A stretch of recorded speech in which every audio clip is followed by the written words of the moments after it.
What's up, everybody? Guess what? It's story time. I'm a real upgrade. Keep it 1,000. She ain't fucking with my style, no, no. You need someone that you know ain't gon' tell. Let's scoop you up when she giving you hell. Look at me, baby. I know you see All right, these. so I've been hearing lately a lot of people complaining about what they don't have, what sneakers they can't get, um, all this material stuff that their kids don't need because all they're gonna do is mess it up. That they don't need because all they do is spend money on material things and don't spend it on the things that they need. Me and my siblings and my mom grew up grew up on the struggle. In the struggle. I'm sorry. My mom had me when she turned 16. Okay?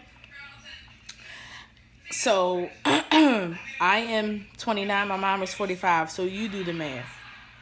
All right? And she this is a story she tells me all the time. She was thrown out after she had my other brother, after she had the brother under me, Chris. Um, she said that she was thrown out and she moved with my dad. Well, her and my dad moved somewhere. But anywho, she had another kid, which was my brother Donnell. And we lived in this apartment in North Philadelphia, born and raised. We lived in this apartment. The apartment was roach infested.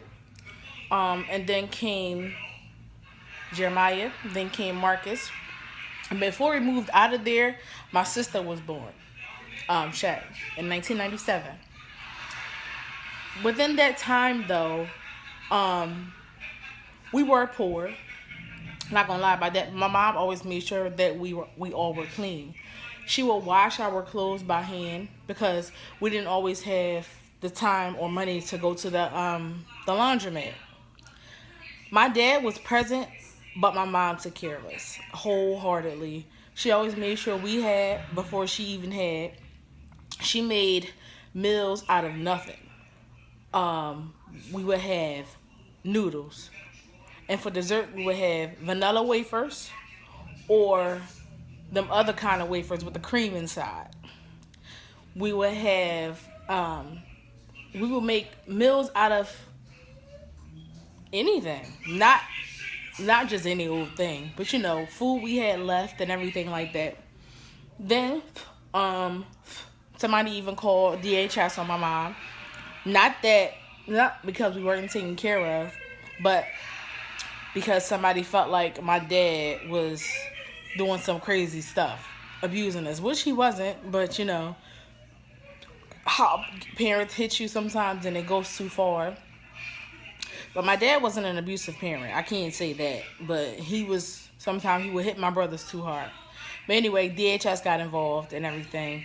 And I remember times at night when my dad was into his little stuff, people would come knocking on our doors. We would sit up there and be running outside of the house, running up and down the street trying to find somewhere safe, which was this lady named Pastor Sky House. I remember this because I took my brothers down the street. My mom, we all ran down the street while whatever was happening up in my house.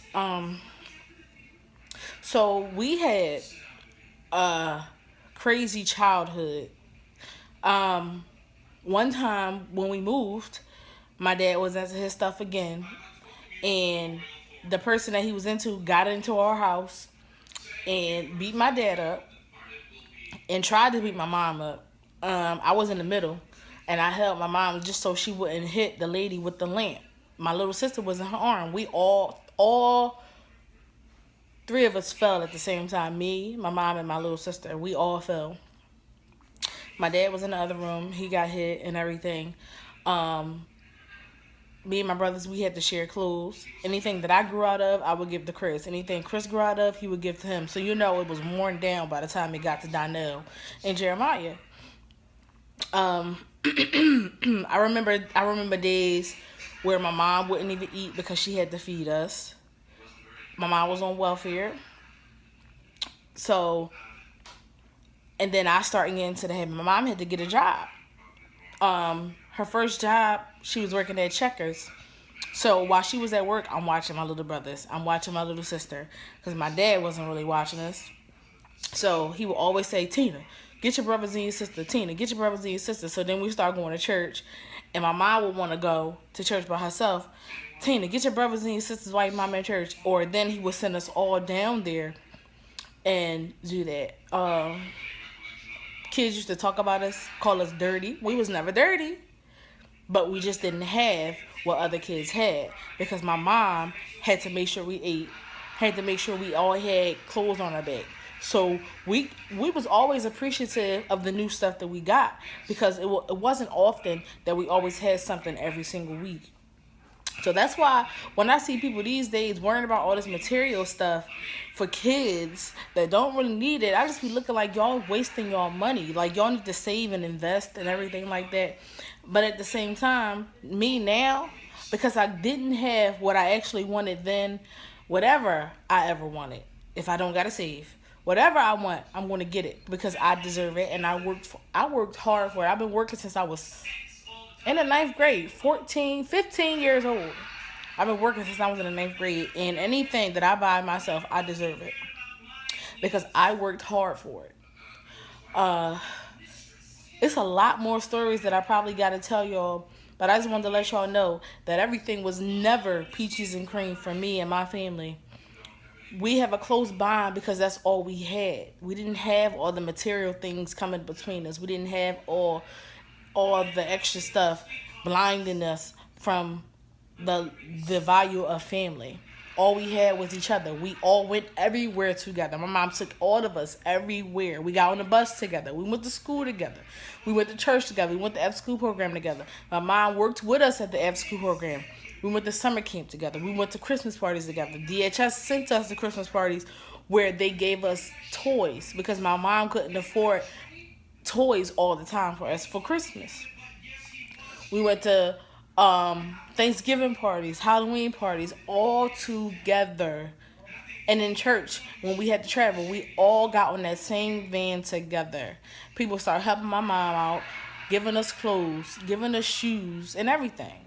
And, I'm so humble because I know what it is like to struggle. I know how to make food. I know how to make nothing out of something. I know how to make something out of nothing. I'm sorry. So if you got a little bit of food, you got rice, you got something else to make, I'm going to make that. Trust me. Especially if I have resources. So yeah, guys, I just wanted to tell you guys that I'm where I am today because of my mom.